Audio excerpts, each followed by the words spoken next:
La crypto n'est pas dangereuse par nature.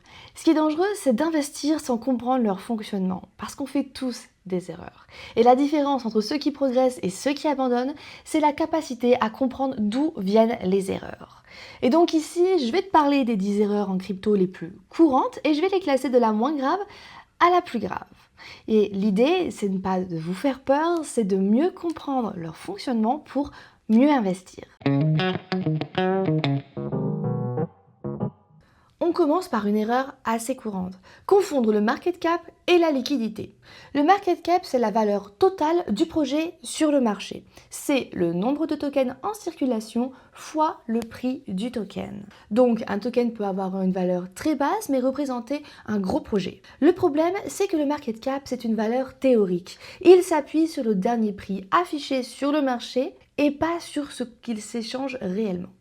La liquidité, c'est autre chose. C'est le nombre de personnes réellement présentes sur le marché pour acheter ou vendre une quantité suffisante du token à un instant T. Si peu de gens échangent ce token, le volume est donc faible et tu peux te retrouver dans une situation où il n'y a peut-être suffisamment pas d'acheteurs ou de vendeurs en face de toi. Et dans ce cas-là, acheter ou vendre une position un peu importante fait bouger le prix et même parfois de manière très violente. Ou bien tu pensais investir dans un projet solide mais en sortir paraît beaucoup plus compliqué que prévu. En fait, comprendre le market cap sans comprendre la liquidité, c'est comprendre la taille du projet sans comprendre s'il est réellement vivant. Je peux créer un token demain, j'en mint 1 million et je fixe le prix à 1 dollar.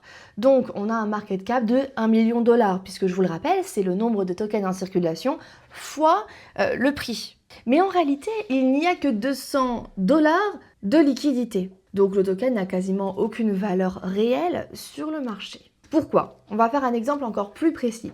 Dans cette même cas de figure, je vais t'envoyer 1000 tokens. Donc, dans ton portefeuille, tu auras 1000 dollars. Et si tu décides de les vendre, ta transaction échouera due au slippage tolérance. Mais tu peux toujours forcer la transaction parce que oui, c'est possible.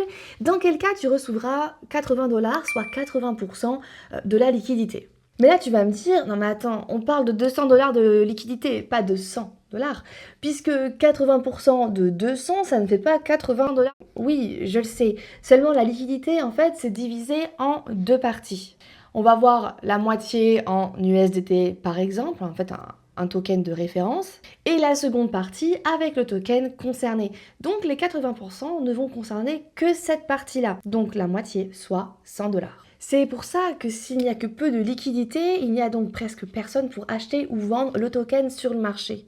Et c'est exactement pour ça que c'est dangereux de confondre market cap, soit la taille du projet, et sa liquidité, donc la capacité à avoir des acheteurs et des vendeurs. Beaucoup de gens pensent que le marché monte ou baisse sans aucune logique, que le marché bouge de semaine en semaine et même de jour en jour, sauf qu'en réalité, le marché crypto fonctionne par cycle, et des cycles qui fonctionnent lentement, qui prennent du temps.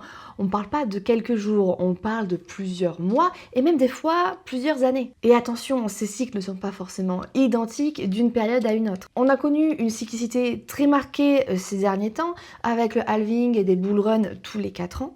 Mais le marché crypto a beaucoup évolué entre l'arrivée des institutions, les ETF, la régulation, les capitalisations qui sont aussi beaucoup plus élevées que les années précédentes. Donc comprendre les cycles aujourd'hui, c'est donc aussi mieux comprendre le fonctionnement et le marché crypto et aussi comment il se valorise au fil du temps.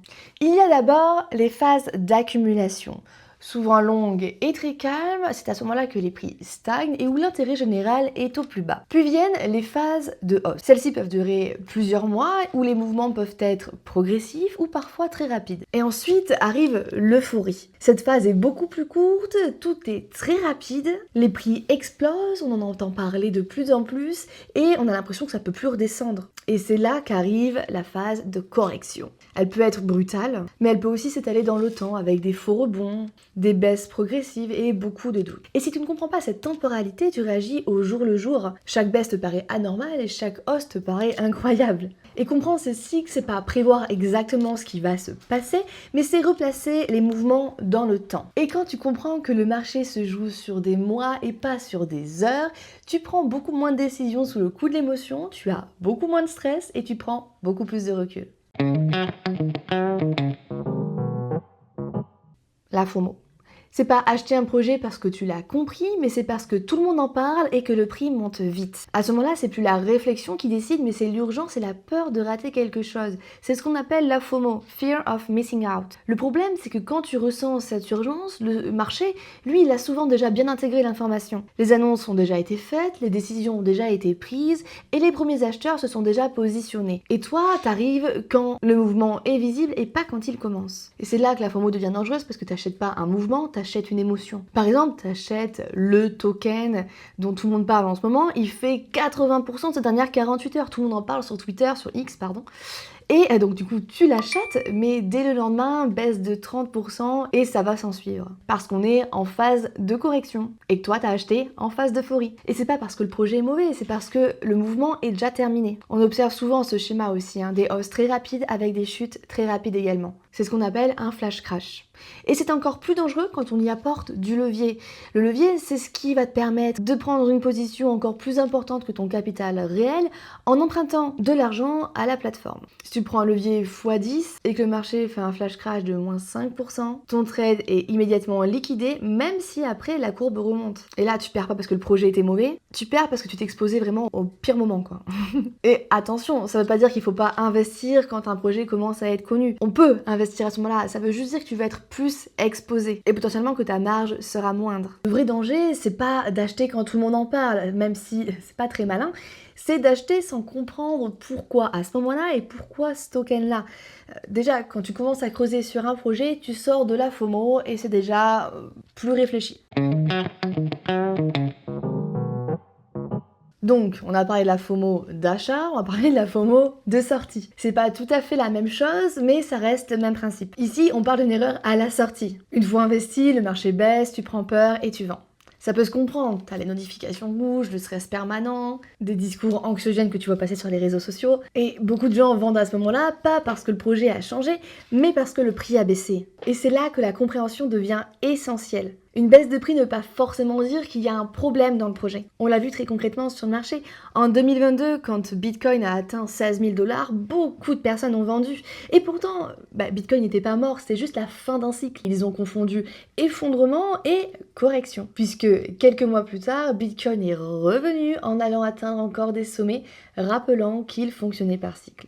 Donc on revient à comprendre et les cycles et gérer sa FOMO pour ne pas sortir au mauvais moment. C'est apprendre à faire la différence entre une vraie remise en question du projet et éventuellement anticiper l'effondrement et comprendre que c'est juste une correction. Sans cette distinction, chaque baisse devient un signal d'alerte et on vend dans la panique. Et là, on te qualifiera de paper hands à l'inverse de diamonds hands. C'est cette tendance à vendre trop vite, non pas parce que le projet a changé, mais parce que la pression émotionnelle devient trop forte.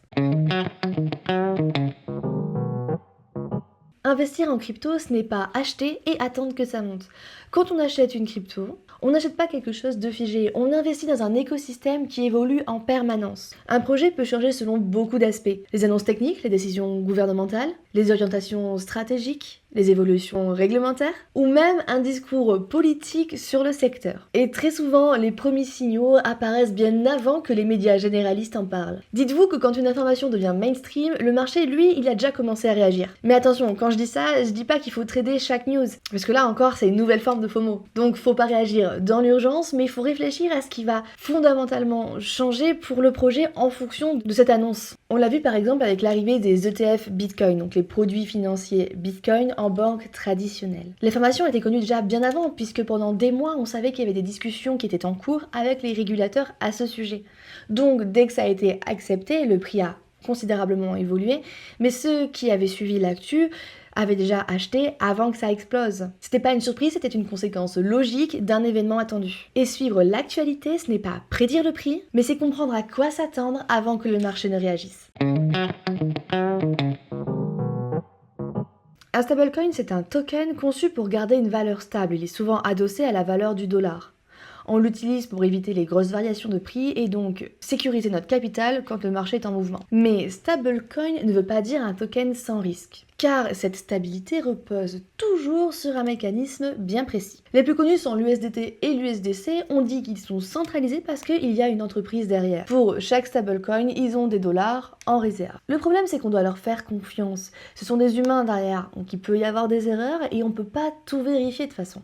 Et quand le marché est sous tension, des décisions peuvent être un peu bancales, puisqu'on a déjà vu des stablecoins perdre totalement leur valeur. Et à l'inverse, il existe des stablecoins décentralisés comme le DAI, où là, il n'y a pas d'entreprise centrale. Tout fonctionne avec des règles automatiques et des garanties crypto. C'est plus transparent, mais c'est pas sans risque non plus. Si le marché crypto s'effondre très rapidement ou qu'il y a un problème technique, le stablecoin peut rencontrer des difficultés. Puis, un stablecoin de manière générale, il peut être impacté par son design, sa gestion, la régulation ou des décisions politiques. Par exemple, en 2022, Terra Luna, un stablecoin algorithmique censé valoir 1 dollar, a fait perdre des dizaines de milliards à des investisseurs. J'en parle d'ailleurs en détail dans une autre vidéo où j'explique comment tout fonctionnait et comment tout s'est effondré.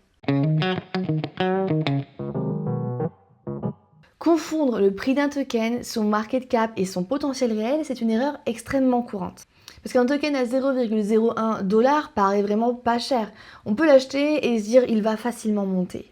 Mais le prix unitaire tout seul comme ça, il ne veut absolument rien dire. Ce qui compte, c'est le market cap. C'est ce qu'on disait tout à l'heure, souvenez-vous. C'est le prix du token, donc là 0,01 $, fois la quantité de ce token en circulation sur le marché. C'est exactement comme une entreprise en bourse. Une entreprise à 5 $ l'unité, l'action, peut représenter une grosse entreprise puisque cette dernière peut être divisée en des millions de parts.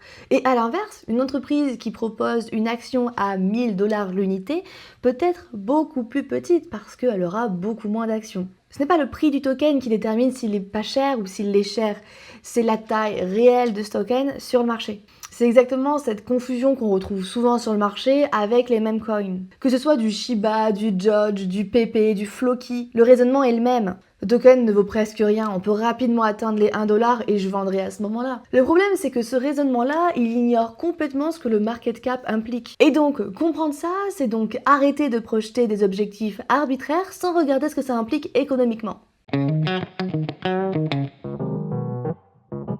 Le prix du token baisse, mais pourtant le projet se porte bien. C'est souvent à ce moment-là que les gens commencent à se poser des questions et à prendre peur, parce qu'ils ne comprennent pas. Pourquoi le prix baisse alors que l'équipe continue de travailler, continue de développer, ils embauchent même, qu'est-ce qui se passe? La réponse est souvent simple, c'est dû à la tokenomie. Le fonctionnement interne du token crée une pression vendeuse. En fait, la tokenomie, c'est tout ce qui détermine en quelle quantité, de quelle manière et à quel prix vont arriver les tokens sur le marché. On a par exemple l'inflation. Quand un token est inflationniste, de nouveaux tokens sont créés régulièrement et donc l'offre augmente en continu. Mais si la demande n'augmente pas au même rythme, le prix est mécaniquement tiré vers le bas, puisqu'il y a plus de tokens, mais que pour autant il n'y a pas autant d'acheteurs, voire moins.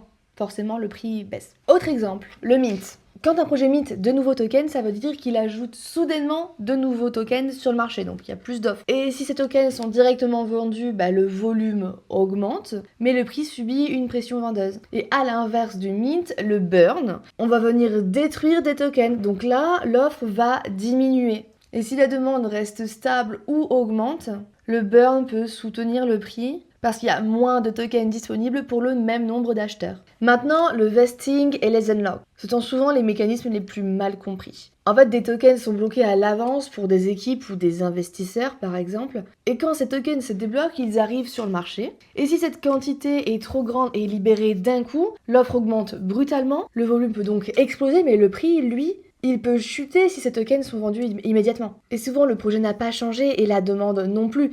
C'est juste l'offre qui a changé de rythme. Et tout ça, c'est la tokenomie en fait. C'est la gestion de l'offre de leurs tokens qui est gérée par les équipes derrière le projet. C'est pour ça que ça peut être un bon projet à l'origine, mais que si la gestion de la tokenomie derrière est mauvaise, c'est un mauvais investissement. C'est pour ça qu'il est essentiel de rester à jour de l'actualité du projet, mais aussi des décisions derrière, parce qu'elles ne tombent jamais au hasard et souvent elles sont prises en collectif. Elles sont annoncées, votées et planifiées. Donc si tu suis bien, tu peux être au courant de ces changements d'offres sur le marché.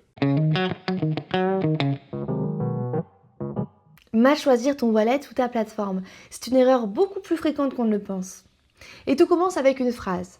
Si tu ne comprends pas où sont tes clés, donc tes accès à ton portefeuille virtuel, alors tu ne sais pas où est ton argent. C'est pour ça qu'il est essentiel de comprendre la différence entre un exchange, un hot wallet et un cold wallet. Un exchange, c'est par exemple Binance, Coinbase, Kraken. Ce sont des plateformes centralisées qui permettent d'acheter, de vendre ou d'échanger des cryptos. C'est très pratique, surtout pour débuter, parce que c'est simple et centralisé. Mais beaucoup de gens stockent leurs cryptos sur ces plateformes par confort, mais tant que tes fonds sont sur une plateforme, c'est pas vraiment toi qui détiens tes clés. Comme dit ce vieux proverbe, not your key, not your coin. Concrètement, tu ne contrôles pas directement tes cryptos.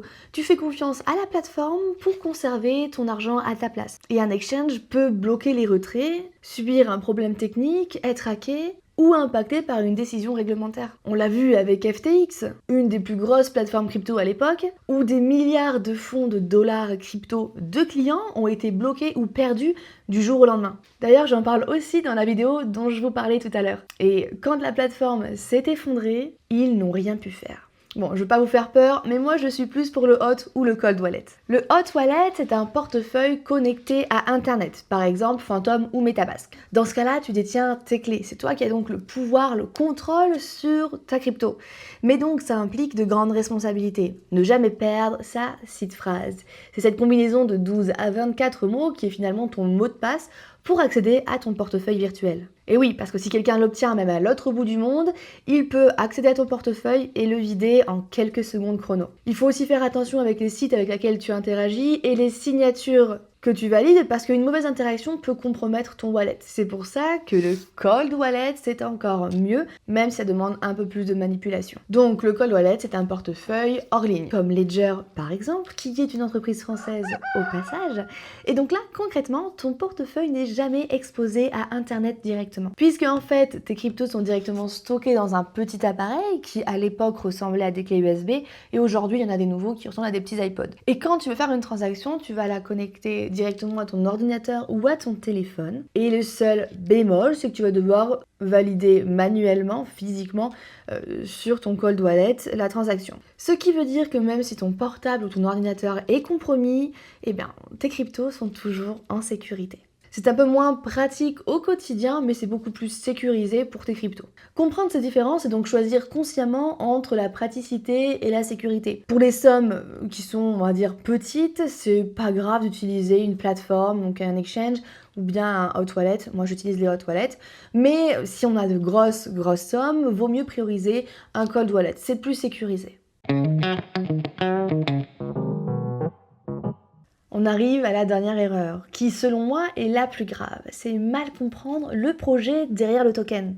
Beaucoup de gens investissent parce que le projet a l'air sérieux, le site est propre, le discours est bien rodé, ou bien parce que tout le monde en parle. Mais ils oublient de se poser la vraie question, à quoi sert le token? Et pourtant ça peut être bien la seule question qui compte. Un projet peut être très utile technologiquement, apporter une vraie innovation, avoir une app très divertissante par exemple. Quoi qu'il en soit, il faut que derrière on puisse imaginer que le projet continue d'éclore et d'attirer du monde. Et oui, le projet et le token, c'est pas toujours la même chose. Derrière le projet, on a l'équipe, la technologie, la vision, le produit, donc encore une fois par exemple une app. On l'a vu aussi dans une autre vidéo où je parlais de Stephen, là pour le coup le token était vraiment utile derrière le projet, beaucoup de personnes s'en servaient. Et derrière, le token, lui, il va venir servir au projet. Finalement, ce n'est qu'un outil derrière l'intérêt du projet. Il peut servir à payer des frais, accéder aux services, voter ou sécuriser, et parfois à pas grand chose. Et si le token n'est pas réellement utilisé, ça veut pas dire qu'il va pas avoir un super prix et une super valo, mais il a quand même beaucoup plus de chances d'être facilement contourné et sa valeur est donc bien plus fragile. Et dans le cas d'un même coin, le token est souvent le projet. Et là, sa valeur, elle va reposer sur la communauté, la narration, l'attention et la viralité que le token va prendre. C'est pour ça que le point essentiel, c'est que tu dois être capable d'expliquer simplement l'utilité ou pourquoi le token va fonctionner. Sinon, c'est que tu ne comprends pas encore ton investissement. Et si tu ne comprends pas ton investissement, c'est que tu n'investis pas, c'est que tu paries.